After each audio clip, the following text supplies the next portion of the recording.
आप देख रहे हैं देश का विशाल नेटवर्क इंडिया टीवी लाइव, सच्चाई की सही आवाज। આજરોજ ધોરણ 10 અને ધોરણ 12ની એક્ઝામનો પ્રારંભ થઈ રહ્યો હોય જિલ્લા વહીવટીતંત્ર દ્વારા અને પોલીસ તંત્ર દ્વારા આ પ્રકારની તમામ વ્યવસ્થાઓ કરવામાં આવી છે। ખાસ કરીને તમામ જે સેન્ટરો છે, જે મથકો છે, ત્યાં પોલીસનો બંદોબસ્ત રાખવામાં આવ્યો છે। આ સિવાય કોઈ પણ જગ્યાએ ટ્રાફિક જામ ના થાય અને વિદ્યાર્થીઓ પોતાના સમય ઉપર પોતાના પરીક્ષા કેન્દ્ર સુધી પહોંચી શકે તે માટે પણ એક સમગ્ર પ્રકારની વ્યવસ્થા ગોઠવવામાં આવી છે। હું આ મીડિયાના માધ્યમથી જણાવવા માંગીશ કે કોઈ પણ બાળકને કોઈ પણ વાલીને જો ક્યાંય પ્રશ્ન થાય કે વહેલા મોડા થાય, ટ્રાફિક જામ થાય, એ લોકો અમારી પોલીસની ગાડીઓનો આ સમય ઉપયોગ કરી શકે છે।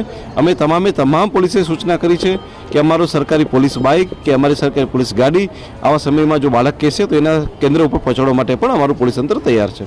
देश और प्रदेश की खबरों के लिए अभी सब्सक्राइब कीजिए इंडिया टीवी लाइव, साथ ही बेल आइकन को दबाना बिल्कुल ना भूलें, जिससे सबसे पहले खबर आप तक पहुंच सके।